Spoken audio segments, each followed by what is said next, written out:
what do you do when your data is non-normal? We have another test to compare two samples in Minitab called the Moods median test. Okay. It is a non-parametric test. When we say parametric tests, they are tests related to normal distributions. Non-parametric tests are tests related to non-normal distributions. And it tests the null hypothesis that the medians of the populations from which samples are drawn are identical. So similar to the null hypothesis in the previous example when we were testing for means, we said that the medians are identical. There is no difference between the medians of two samples. Okay, and that's a null hypothesis.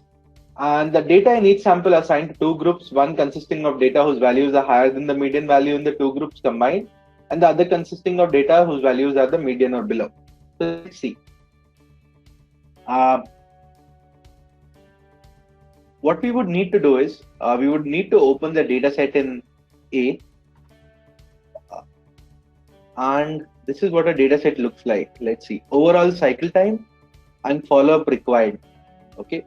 Overall cycle time and follow-up required. And wherever you see the stars, that means the data was missing there. So let's look at how we do the Moods median test. To do the Moods median test, you would go into Stat, non-parametrics, and choose the Moods median test. After doing that, our response variable is the overall cycle time, and follow-up required is your factor. So basically, we're saying that if the follow-up is required, then the overall cycle time will be impacted, okay, in any process. So that's what the data is about. And when we look at the results, you find that the p-value is again equal to 0, which is less than 0.005. That means that the medians of the two populations are not identical. There is a difference between the medians of the two populations, one population being where the follow-up is required and one population being where the follow-up is not required. Okay, so this is how you do a mood median test. It is pretty easy to run and get the inference from the p-value. Okay, so with this, we've come to the end of the analyze phase. Okay, with this, we have come to the end of the analyze phase. We have looked at quite a few tools. We have looked at scatter diagrams, histograms, Pareto charts, run charts, normality plots, graphical summaries. We've looked at using ANOVA. We've looked at using test of equal variances. We've looked at the Moods median test. So these are all the tools we've used in the data analysis portion of the analyze phase. And why did we do that? We wanted to identify those x's or those factors which have an impact on the big Y as a variable. So after the analyze phase is done, before you close it, take a look back. See if you want to make any changes to the charter. Is the project objective still valid? Does it need to be adjusted? Does the scope need to be adjusted? Are the project benefits better understood now? Because you're getting a lot more numbers about when you establish the process capability. You've got definite numbers along the baseline. You've got a goal in mind. So all of these things are there, which are now more numerical, okay, and they're more finite. So are you able to understand the project benefits in a more finite manner as well? Do we need to add more data? So when you do all of this, you can change the project charter a bit because it's a living and breathing document. So let's talk about some things we've come up with as a Six Sigma practitioner. What is common and special cause variation? Common cause is the usual, historical, quantifiable variation in a system. It is characterized by phenomena which is constantly active within the system. It is a part of the process. It is predictable using probability. It is an irregular variation within a historical experience base. There is lack of significance in individual high or low values. Okay, so the outcomes of a roulette wheel, if you ever gambled or have seen a gambling scene where you've got the roulette wheel, that's a common cause variation. Okay, while special cause is unusual, it's not previously observed, it's not quantifiable, and it is characterized by new, unanticipated, emergent, or previously neglected phenomenon within the system. It is inherently unpredictable, and even using probabilistic theory, you cannot predict it. It's variation outside the historical experience, and so the values could go really low, really high. Special cause variation always arrives as a surprise. It is a signal within a system. Okay. So that's the difference between common cause and special cause. Okay. For example, if you're late to office by 15 minutes, sometimes early by 10 minutes, 12 minutes, that's a part of your process. That's common cause variation. All of a sudden, you suddenly got hurt because of some reason and could not go to office for 5 hours. That's special cause. Doesn't happen usually. Okay. Statistical significance. A result is called statistically significant if it is unlikely to have occurred by chance. That is what we test for. Whenever we are comparing a before and after in terms of a process, when I say before and after, it means before improvement or changes, after improvement or changes. So, whenever you compare these two samples, we need to make sure that the result is statistically significant. That is, the two samples do not differ by accident, a genuine improvement or a change has taken place. The amount of evidence required to accept that an event is unlikely to have arisen by chance is known as the significance level. And in case of the second significance level, we compare the p-value to the significance level, which is usually set at 0.05. Null hypothesis. It typically proposes a general or default position. That means everything is the same.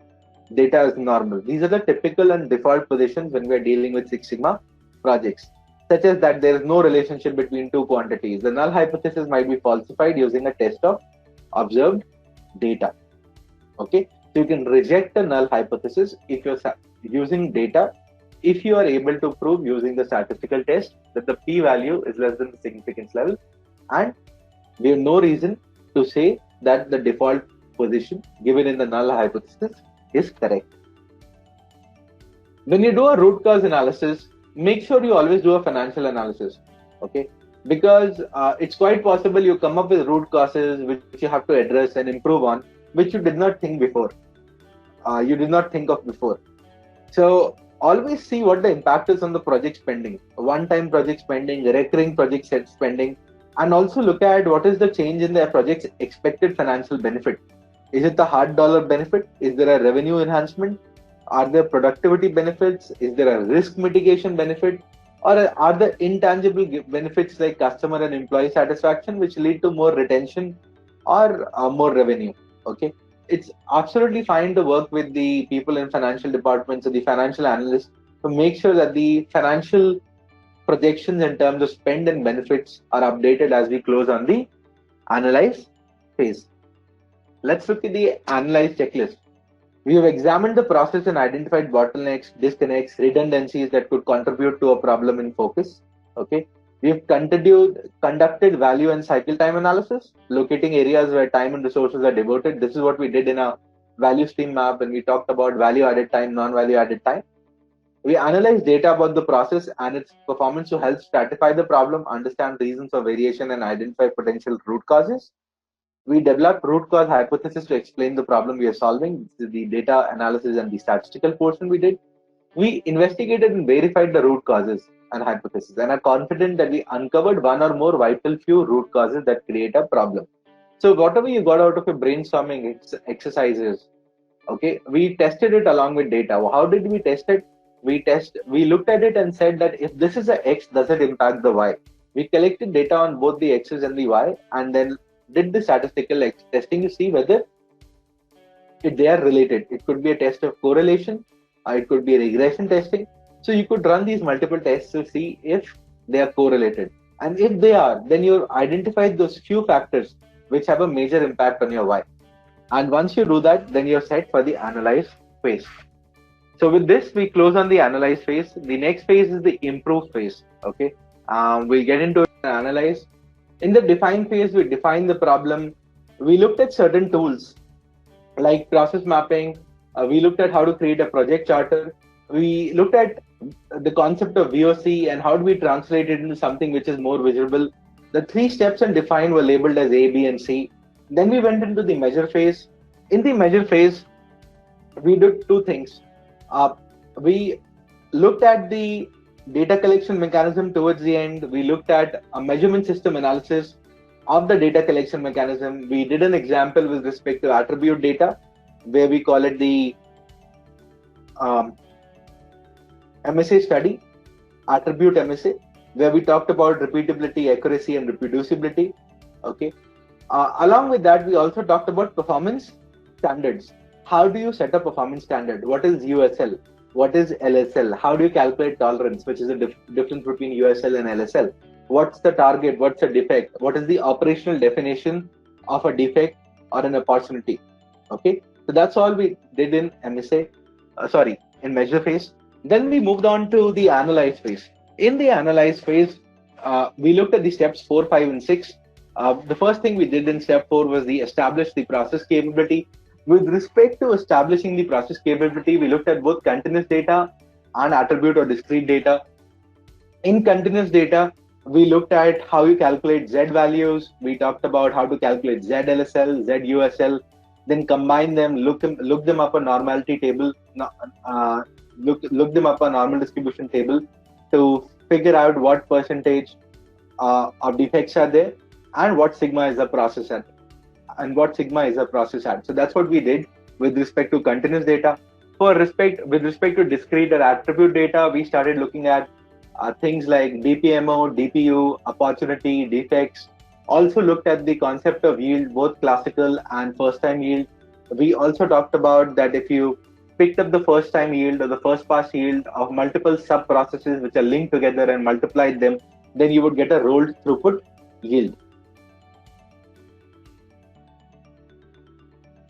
Okay, and then we went into establishing the goal. Okay, goal setting. The goal setting was a very short step. Essentially, once you establish a process capability of goal setting, the goals can come from multiple places. It could be a mandate, it could be a VOC, it could be a legal or a compliance thing. In absence of all of these, it could be a benchmarking process. We talked about benchmarking with competitors, benchmarking with the suppliers, internal benchmarking with the substitute product or service. So we talked about all of these as places from where we can get our goal. And then in absence of that, we talked about the thumb rule that if your process is performing better than 3 sigma levels, then in that case, just have a goal of half your defects. If your process is performing worse than 3 sigma levels, then you can try and aim for going for 1/10 of your defects. So that's how we did. We talked about the thumb rule for goal setting. Post that, we came to the most important step in analyze, and I would put it in terms of the DMAC process, the most important step of the overall DMAC process, where we analyze the data we have collected in both qualitative and quantitative manner to identify those vital few X's which impact our big Y. So we want to identify all those factors, all those independent variables which impact our Y or the dependent variable. Y is what we are trying to improve as part of our project charter. In this, we looked at certain qualitative tools, like cause and effect diagrams. We looked at the importance of fishbone. If we don't get enough causes or repetitive causes in fishbone, then we can move on to the affinity diagram. And from there on, if required, we can move on to the interrelationship diagram. We talked about the importance of asking 5 why in each stage of the fishbone so that we are actually attacking the root cause and not really the symptoms. From a lean perspective, remember the training is Lean Six Sigma, so we use quite a few lean tools as well as part of Analyze. From a lean perspective, what we did was we looked at process value analysis, the different kinds of time like downtime, wait time, setup time, cycle time. We came across the most important lean tool, which is the value stream mapping. Some of the symbols are similar to process mapping there, but it's a linear tool which has a lot of data collection associated with it. We did a value stream mapping case study, looked at how to create a brief value stream map, calculate the tuck time, the roll throughput yield, and how to calculate the value add time versus non-value added time. We looked at all of these things as part of the value stream mapping. Post that, we moved into the data door approach and the data analysis piece. In the data analysis piece, we looked at certain tools, standalone tools, which are very important to look to analyze and understand our data. For example, histogram, where a histogram which can be made both using Excel and Minitab, it looks at the frequency of the different data points available to us. You can also fit it under a normal curve, so it gives you the shape.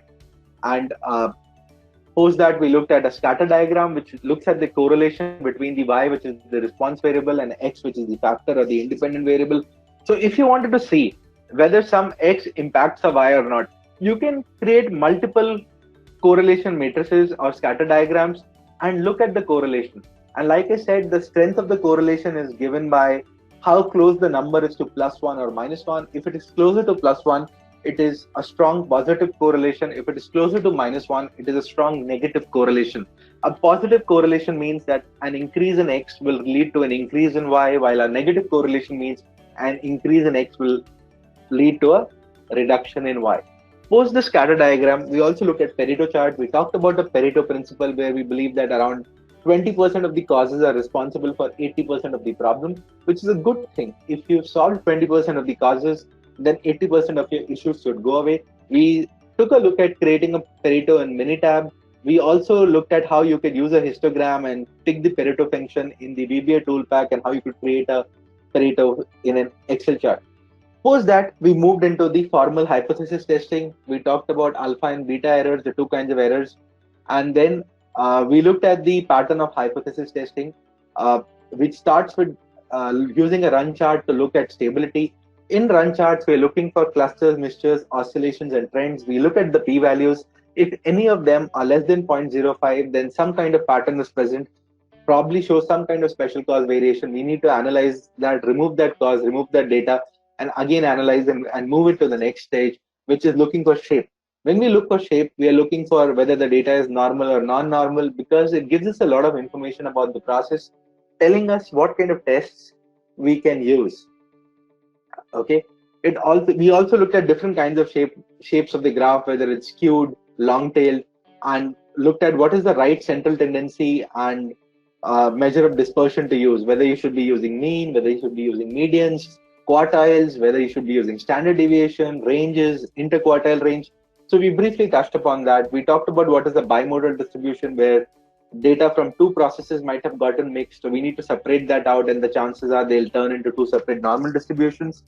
And then post that, we looked at uh, testing the variances and the means. We usually test the variance before we test the means, because the variances being equal from the two samples being tested is one of the assumptions for ANOVA, the test we use to check on the means for normal distributions. Now, once we did that, we also looked at another test, which is the Moods median test. In case your distribution is non-normal and you wanted to use test for means, then you would use the Moods median test. So that was what we did as part of statistical testing and hypothesis testing as in part of analyze. Finally, we closed the analyze phase by saying that let's take a step back, make sure we reanalyze our financial spends and the financial benefits. At the end of the analyze phase, you should have which X's or which factors, a list of factors, which in your mind, through qualitative or quantitative or a combination of the two kinds of analysis, have an impact on your Y or the response variable. Okay, so that is what we have done till now.